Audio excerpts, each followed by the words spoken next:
Mumbai Indians match வந்து எனக்கு எப்பயுமே பார்க்க ரொம்ப பிடிக்கும். என்னோட ஃபேவரட் ஃப்ரான்ச்சைஸ். பட் இந்த சீசன் அவங்க ஆடினாலே எனக்கு வந்து ரொம்ப இந்த மேட்சை பார்க்கணுமா அப்படின்னு இருக்கு. ஏன்னா ரிசல்ட் தெரிஞ்சிரும், ரிசல்ட் தெரியுமே அப்படிதான் இருக்கு. ப்ரெடிக்டட் ரிசல்ட்டா இருக்கு அப்படின்னா.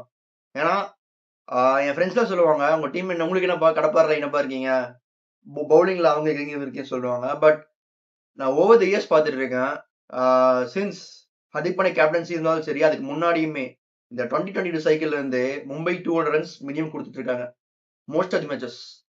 ஸோ அவங்களோட இந்த டைட்டில் ரன்னுக்கு ஒரு மெயின் ரீசனே அவங்க வந்து லோ ஸ்கோர் டிஃபெண்ட் பண்றது. அண்ட் அவங்க எல்லா மேட்சுமே அதை பண்ணுவாங்க. மோஸ்டா சம் ஒரு ரெக்கார்ட் இருக்கு, 200 அடிச்ச மும்பை தோத்ததுலன்னு ஒரு ரெக்கார்ட் இருந்துச்சு. அது லாஸ்ட் இயர் தான் வந்து ஹர்திக் பாண்டியா ஃபினிஷ் பண்ணி கொடுத்தாரு.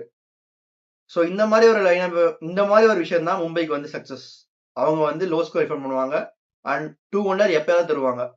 ஆனா இப்போ அப்படி இல்லை. சின்ஸ் 2022 அவங்க மோஸ்டா கொடுத்துட்டு இருக்காங்க 200 ரன்ஸ். ஸோ அது கன்சிஸ்டண்டா போயிட்டு இருக்கு. அண்ட் 250 அப்படிங்கிறதெல்லாம் மும்பை தந்ததே இல்லை.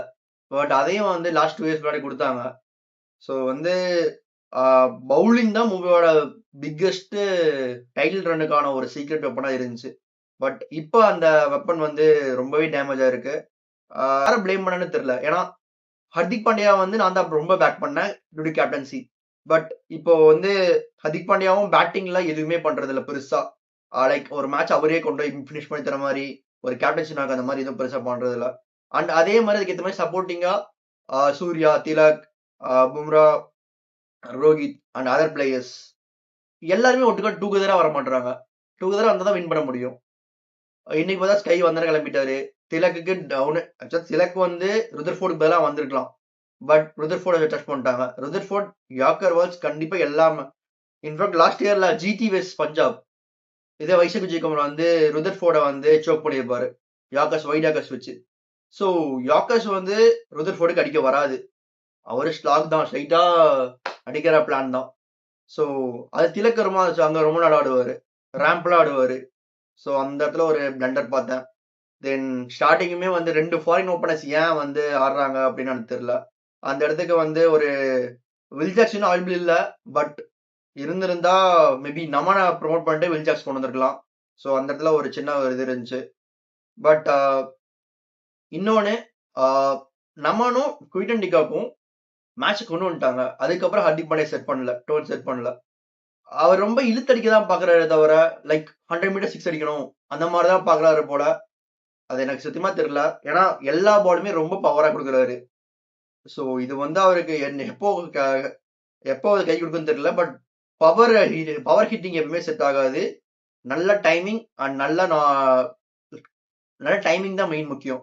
பட் அவர் ரொம்ப பவர் அடிக்க ட்ரை பண்றாரு. கண்டிப்பா அவருக்கு எங்கேயாச்சும் இன்ஜுரி ஆக வாய்ப்பு இருக்கு. டிகாக் ஸ்டாண்ட் அப் இன்னிங்ஸ் அவர் எப்பெல்லாம் வந்து கொஸ்டின் பண்றாங்களோ, எப்பெல்லாம் அந்த டீம் வெளியே போற தலைப்பிடி நிலைமை இருக்கோ அப்பெல்லாம் டிகாக் வந்து நல்லா ஆடி தராரு. டிகாக்னால எதுவுமே பிரச்சனை இல்லை. லாஸ்ட்ல கொஞ்சம் டாட்ஸ் இருந்துச்சு. இன்ஃபேக்ட் ஒரு 17th ஓவர் லாஸ்ட் பால் ஒரு சிங்கிள் போடுவாரு. அது ஒரு ஈஸியான பால் தான். எதுக்கு காஜ் எடுவார்னு தெரியல. பட் ஓகே, ஃபினிஷிங் பண்ணிக்கலாம். ரொம்ப டயர்ட் ஆயிட்டாரு. ஸோ இதோ ஒரு லேக் இருந்துச்சு அவர் இன்னிங்ஸ்ல. மற்றபடி அவர் இன்னிங்ஸ் சூப்பரா இருந்துச்சு. நல்லா பில்ட் பண்ணி கொடுத்தாரு. எனக்கு எங்க ரொம்ப இதுனா ஷாதுல் தாக்கூர் அண்ட் தீபக் சாகர் 2 பேரும் ஒரே டீம்ல ஆடவே முடியாது. 2 பேரும் பழைய மாதிரி ஃபார்ம்ல கிடையாது. 2 பேருமே வந்து ரன்ஸ் வாரி வழங்கிட்டு இருக்காங்க. இன்ஃபேக்ட் தீபக் சாரோட first over economy rate is 15. இந்த மாதிரி ஒரு பவுலிங், இந்த மாதிரி ஒரு இதுல வச்சுட்டு 15 வச்சுட்டு கொடுத்தா அவ்வளவுதான். எந்த டீமா இருந்தாலும் தோல்விதான். ஸ்ரேயஸ் ஐயர் வந்து மும்பை கம்பெனி சூப்பர் ஆடிட்டு இருக்காரு. பும்ராவோட இந்த கேட்ச் ட்ராப் ஒரு டேர்னிங் பாயிண்ட் தான். அந்த இடத்துல கேட்ச் பிடிச்சிருந்தா கண்டிப்பா வந்து மேட்ச் வந்து ஒரு சின்ன ஃபம்பிள் ஆயிருக்கும். பட் அதை ட்ராப் பண்ணிட்டாங்க. மற்றபடி பார்த்தா ஃபீல்டிங்ல பெருசா எதுவுமே இது பண்ணல. நிறைய இடத்துல வந்து ஃபீல்டர்ஸ் உள்ள இருந்தாங்க சர்க்கிள்குள்ள. அது ஏன் இப்போ 6 லைன் இருக்குன்னா 6 லைனுக்கு ஒரு 4-5 ஸ்டெப் முன்னாடி இருக்காங்க. ஒரு பால்லாம் ஐயர் வந்து 4 அடிச்சிருக்காரு. கரெக்டா வந்து ஃபீல்டு தலைக்கு மேல போய் 4 போகும். எனக்கு அது இந்த மாதிரி ஒரு ஃபீல்ட் செட்டப்னு தெரியல. இது வந்து ஒரு ஆறாவே சாரா தான் இருந்துச்சு. ஸ்ரேயஸ் ஆரா ஹர்திக் பாண்டியா ஆரா. But Shreyas totally dominated. செம்ம சீனா இருந்தாரு. ஹோம் கிரவுடு ஒரு கேட்ச் ரன்னிங்கா பிடிச்சாரு. அதுக்கு ரொம்ப செட்டப் கொடுத்தாரு. எல்லா டிபார்ட்மெண்ட்லயுமே ஸ்ரேயஸ் இது பண்ணியிருக்காரு. ஸோ இதோட பஞ்சாப் வேஸ் மும்பை அவங்களோட ஹெட் டு ஹெட் கவுண்ட்ல வந்து பஞ்சாப் ஃபர்ஸ்ட் டைம் அதுல லீட் அடிக்கிறாங்க. ஸோ மும்பை அண்ட் சிஎஸ்கே இந்த 2 டீமுக்கு ஆப்போசிட்டா ஹெட் டு ஹெட்ல இருக்க ஒரே team it's Punjab. So Punjab வந்து ஆர்சிபி எப்படி இவங்களுக்குலாம் வந்து ரைவலரின்னு சொல்லிருக்காங்களோ, அதோட ஆக்சுவல் ரைவலரிய வந்து பஞ்சாப் தான் வந்து இப்போ வந்து அவங்க வந்து இது பண்ணிருக்காங்க ஃபார் பஞ்சாப் டீம். எனக்கு இங்கதான் வந்து எனக்கு கேகேஆர் டீம் வந்து பார்த்து சிரிக்கணும்னு தோணுது. இப்படி ஒரு கேப்டனை வந்து அவங்க மிஸ் பண்ணிட்டாங்க. ஏன்னா இது என்ன ரீசன் என்ன இதுன்னு தெரியல. பட் இவரை ஹோல்ட் பண்ணியிருக்கணும். எவ்வளவு கொடுத்தாலும் ஹோல்ட் பண்ணியிருக்கணும். ஏன்னா எஸ்ஆர்எச் வந்து கிளாசனை ஹோல்ட் பண்றாங்க. எல்எஸ்சி வந்து பூரணா ஹோல்ட் பண்ணியிருக்காரு. ஸோ என்ன வேணா பேசியிருக்கலாம், பேசி ஹோல்ட் பண்ணிருக்கலாம். இந்த மாதிரி ஒரு கேப்டனை ஹோல்ட் பண்ணாம அவங்க விட்டுட்டு அவங்க இப்ப கேப்டன்சி இல்லாம அண்ட் வைஸ் கேப்டன் யாரும் சூஸ் பண்ணல அண்ட் டீமே டோட்டல் கொலாப்ஸ் ஆயிடுச்சு.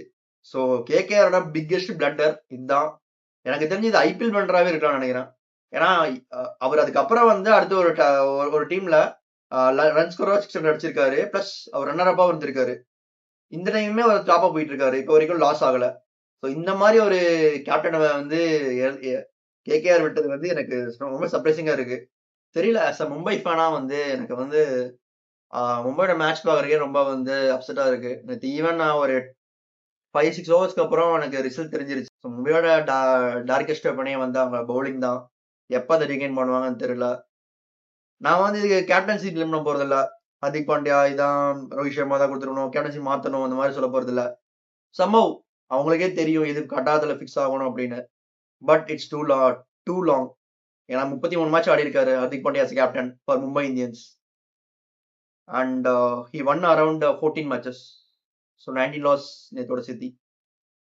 ஸோ இந்த ரெக்கார்டை வந்து ஹர்திக் பாண்டியா ஹிம்செல்ஃப்